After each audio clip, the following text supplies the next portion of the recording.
Thanks for downloading a 3CR podcast. 3CR is an independent community radio station based in Melbourne, Australia. We need your financial support to keep going.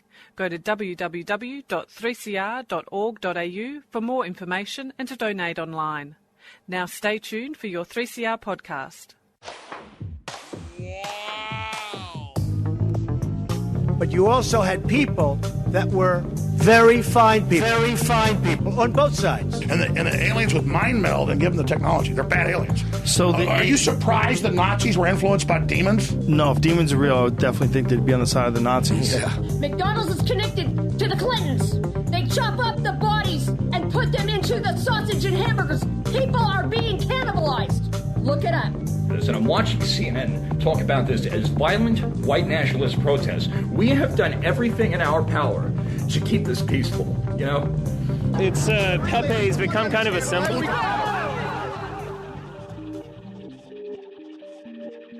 You are listening to Yeah Nah Pasaran, a show about fascism and its gravediggers. I'm Cam Smith. I'm Andy Fleming. And we're joined today by Elise Thomas, a researcher at the International Cyber Policy Centre at the Australian Strategic Policy Institute. Thanks for joining us, Elise. Thanks for having me. That's quite a mouthful. What does a day at the International Cyber Policy Centre at the Australian Strategic Policy Institute involve these days, especially in these crazy times?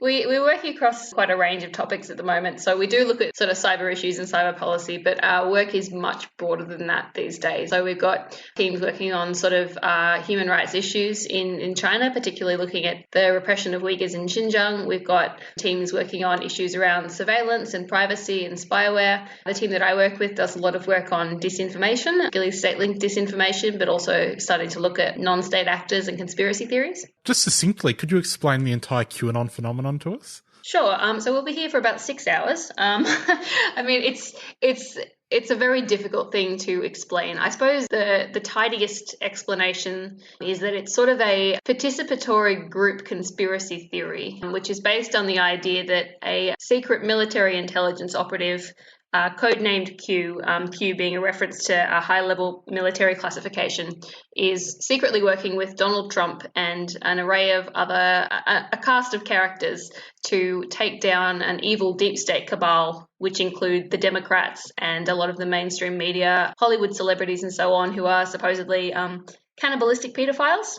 That's the shortest explanation I can manage. How has QAnon, with its origins in the United States, it appears to have travelled to Australia, and I do believe that outside of the United States, Australia is one of its principal homes. I mean, yes and no. So it has absolutely expanded internationally, and particularly over the period of the COVID crisis, we've really seen it explode. So Australia is certainly a significant, I guess, international QAnon outpost, but actually Germany is probably leading for the biggest QAnon community outside the US at this point in time. It's really blown up there over the last couple of months.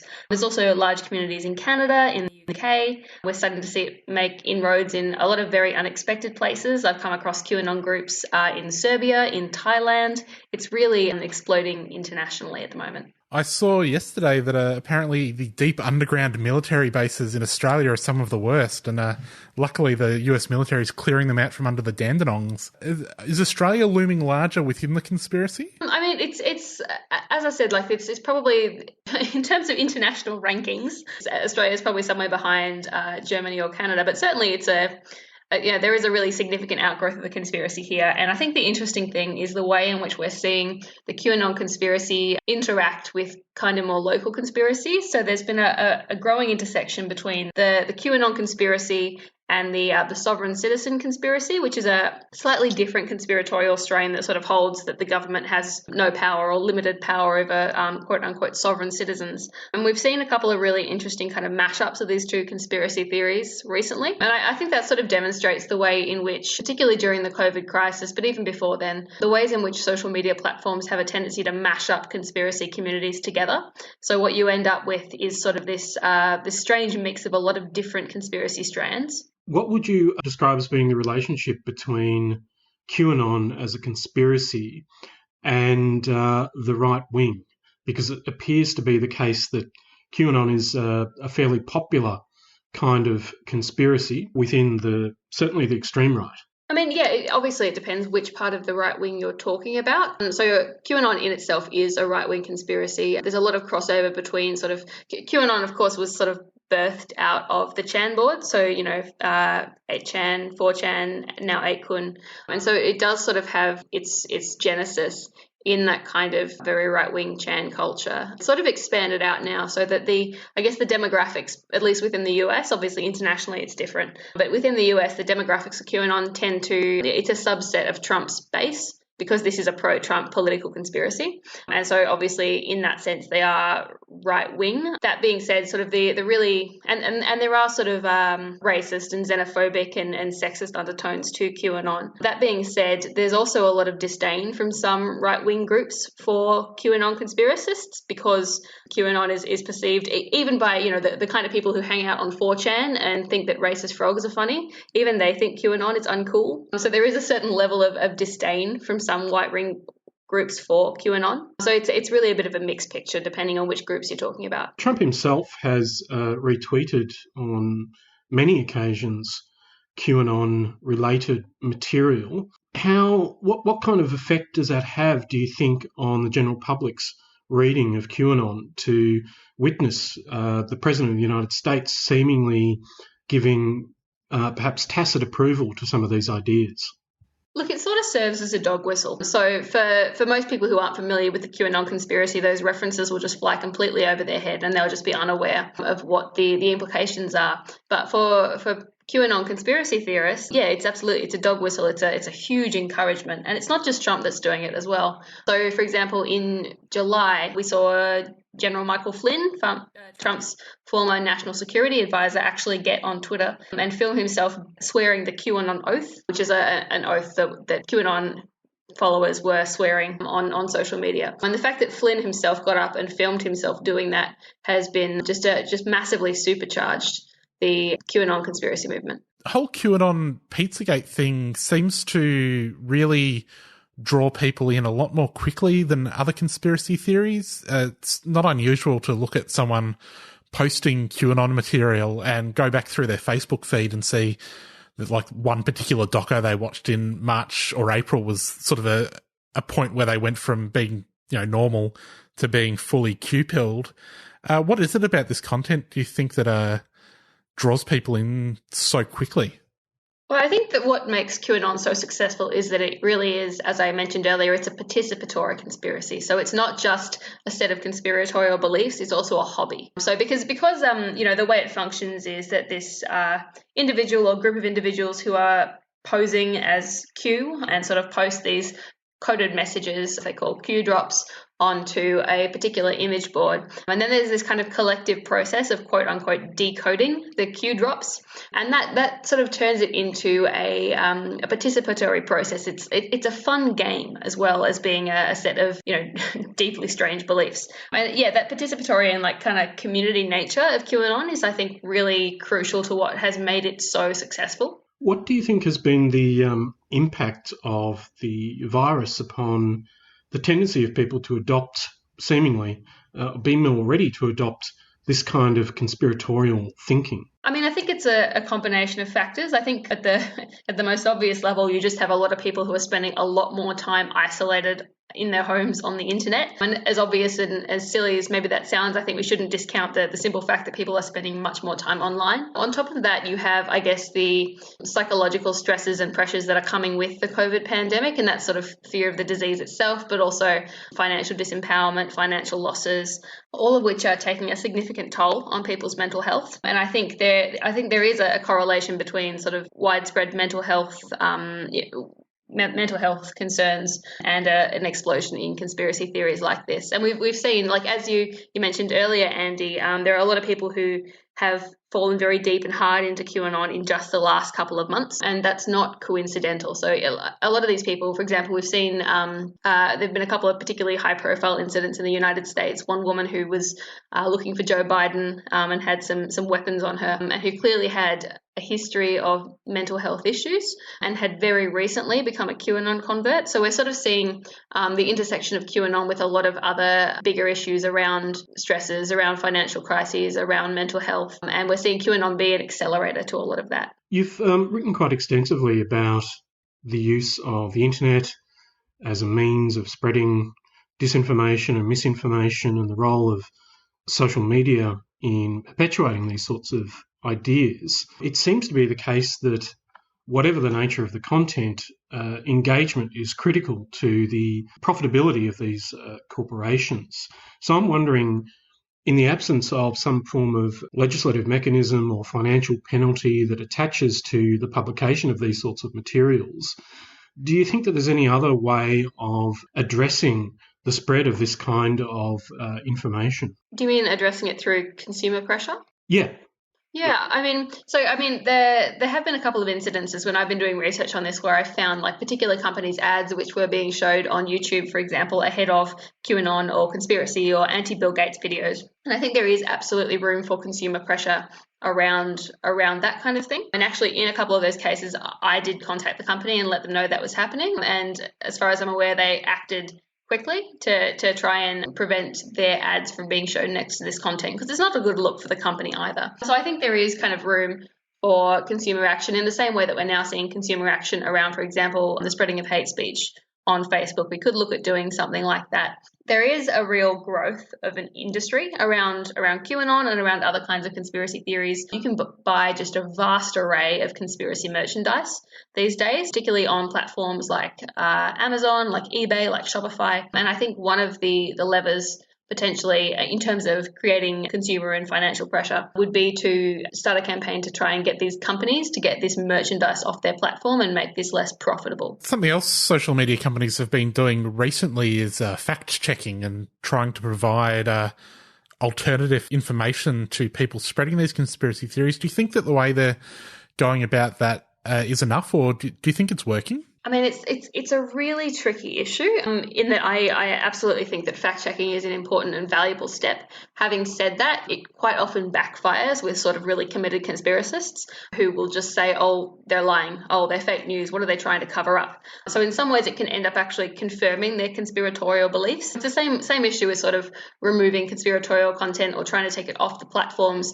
For some really committed conspiracists, it only serves as proof that someone is trying to silence them. It is a really tricky issue. And also I think there's a tendency to kind of oversimplify conspiracy theories into trying to make them an issue of only like information literacy. It's not just about information literacy. It's about what I was talking about before in terms of like the participatory community nature of QAnon in particular, but also other conspiracy theories. These are communities, and there are sort of a lot of elements around community and identity formation and emotional and mental health, which contribute to why people can participate in conspiracy theories beyond simply issues of information literacy. So I think the fact-checking is a good step. I think hopefully it will stop people who are not already engaged in the conspiracy theories. It'll stop them from going any deeper down those rabbit holes. But I think for committed conspiracists in particular, we have to be looking at other measures as well. I saw one this week about Bill Gates delivering some sort of speech about how they were going to track everyone with their vaccines, and it had been fact-checked. This is from a movie, and all of the comments were saying, oh, so maybe it isn't Bill Gates, it's just someone who looks like him laying out the New World Order's plan to track us all with the vaccines. Yeah, it's interesting the way Bill Gates has really emerged as a real conspiracy villain over the course of the COVID-19 pandemic in a similar way that sort of George Soros, for example, has served as a conspiracy villain for a lot of the right wing for decades by this point. And a lot of that has to do actually with Gates's role with the Gates Foundation and with vaccination programs, particularly in African countries, for example, with the Gates Foundation. And so it's sort of that weird nexus of like pre-existing anti-vaxxer conspiracy theories which already targeted Bill Gates, sort of supercharged by the pandemic. Something that we've seen in the past in terms of vaccine conspiracy theories is the way they spread through the Arab world after the US government used them as a ruse to track bin Laden. What is these Bill Gates conspiracy theories? What impact are they having in Africa in terms of real world effect? I mean, at this point, because we don't have a COVID vaccine, I think it sort of remains to be seen exactly what impact they'll have, for example, on the COVID response. Yeah, I'm sorry, I don't know that much off the top of my head about specific African countries and vaccinations since COVID-19. I don't know if anybody's done any. I'll look into that actually, whether anybody's done any sort of like large scale studies about the impacts, but I don't have any like specific information at this point. You're listening to 3CR 8:55 AM, 3cr.org.au and 3CR Digital on your DAB radio.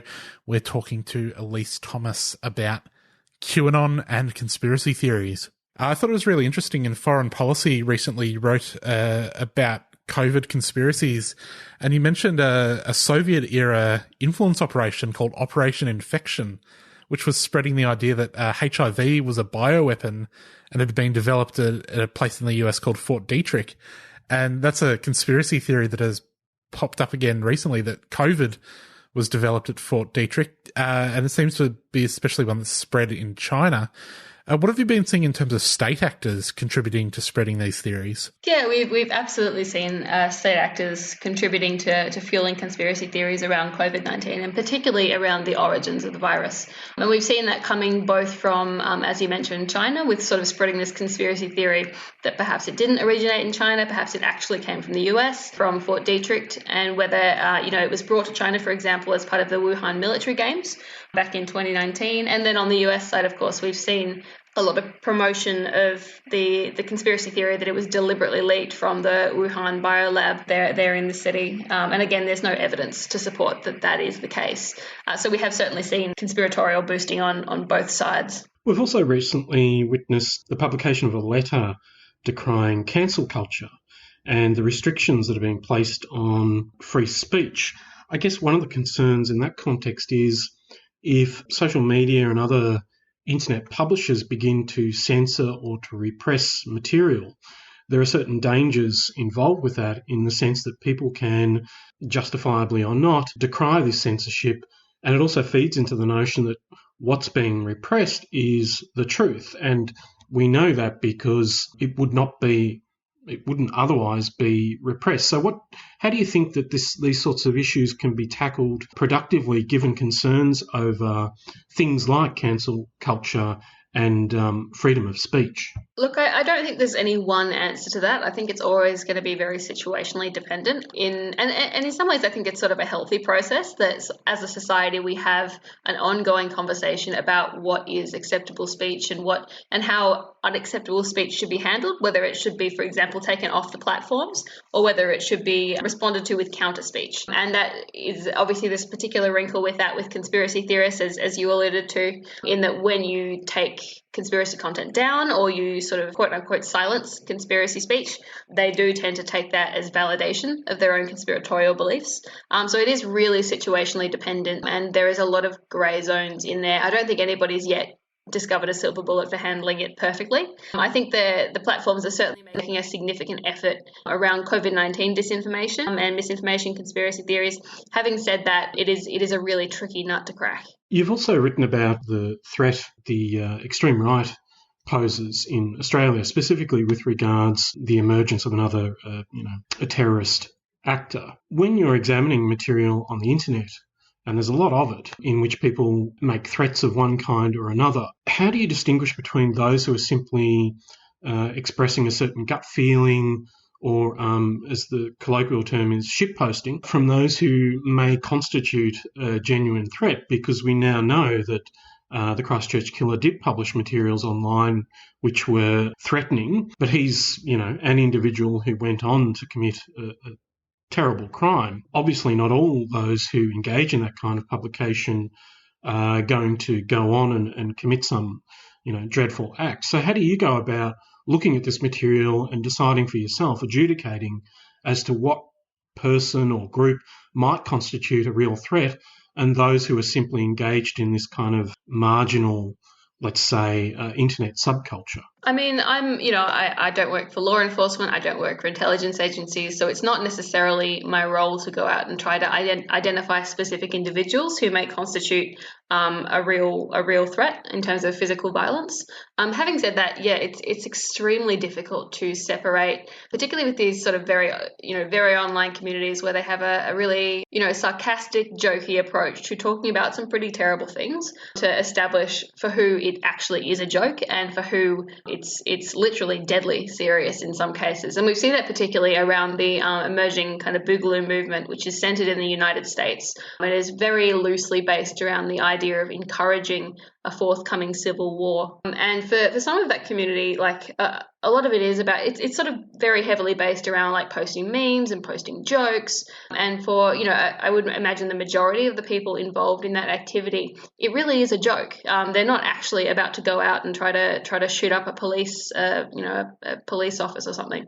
But then we have actually over the past few months seen a number of genuine violent attacks linked to that movement as well, including a particular case of an individual who shot multiple police officers and then scrawled sayings linked to the Boogaloo across a car in his own blood.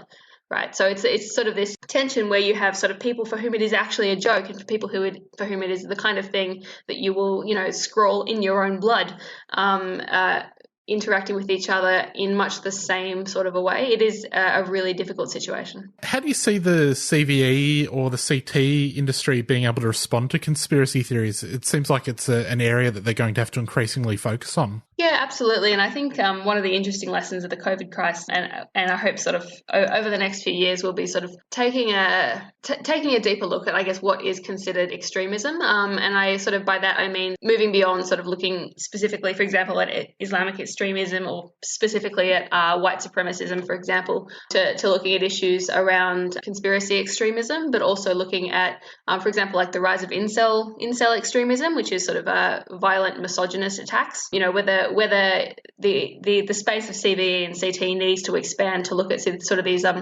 quote-unquote non-traditional terrorism movements. Another, I guess, reasonably popular conspiracy theory is referred to as the Great Replacement, which involves the replacement of white populations in places like Australia and elsewhere by non-white populations. One of those who has espoused this theory is Lauren Southern, who toured here a couple of years ago. She's recently relocated to Australia, and I thought it was interesting that upon her relocation, she published in The Spectator in Australia and also appeared on Sky News. What does that say, do you think, about the preparedness of relatively mainstream media organisations to give those sorts of actors and those sorts of ideas a platform? Look, we're really not prepared, and I think you've seen that in just the last few days. In fact, with the decision by the Today Show to bring Deanna Lorraine onto their show. Deanna Lorraine has a long and colourful history of flirting with conspiracy theories, and I think, in fact, as you saw on the show, the decision to bring her on maybe should have been considered differently. Well, we'll have to leave it there. Thanks very much for joining us, Elise. If people want to find you on Twitter, it's Elise Thomas, but with a 5 instead of that last S. Thanks very much. That was very interesting, Andy. It was, Cam. Is there anything else interesting that we should be letting our listeners know about? Yes, we should. Listeners should be informed of the fact that this July 25th, which is Saturday, is the International Day of Solidarity with Anti-Fascist Prisoners. And for more information, if you jump online and Google or search for that term, you'll be able to find more information and ways in which you can support those anti-fascists who are behind bars for their activism. Indeed. Well, Andy, that's all we've got time for. Global Intifada is up next. We'll be back next week, won't we, Ken? We will. See ya. Bye-bye.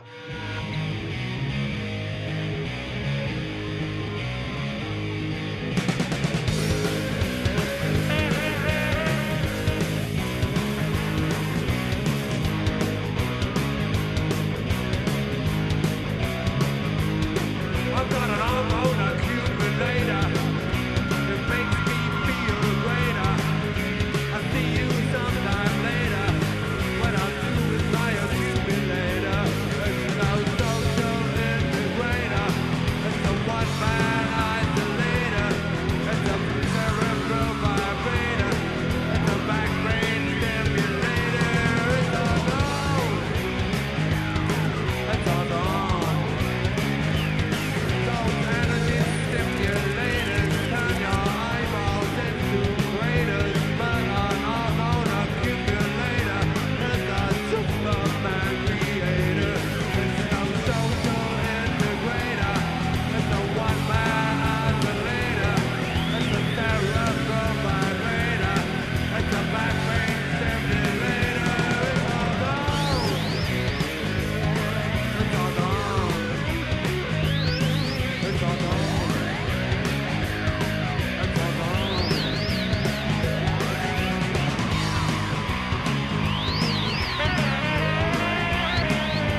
Hey, all you mob, it's Dr. Mark Winnetong here. Coronavirus has certainly changed the way we live, work and connect. These changes can be hard for some of us and can make us feel no good in our head or spirit, like sad or worried all the time. Some of us might already be dealing with other things like sickness, trauma, and this can make it really hard for us to feel good about anything at the moment. If you're feeling like this, remember, it's okay to ask for help. Have a yarn to someone you trust, like your family or an Aboriginal and Torres Strait Islander health worker. You can also call Beyond Blue, Lifeline, or the Kids Helpline to talk to someone, or look at some helpful information at headtohealth.gov.au on the internet. A 3CR supporter.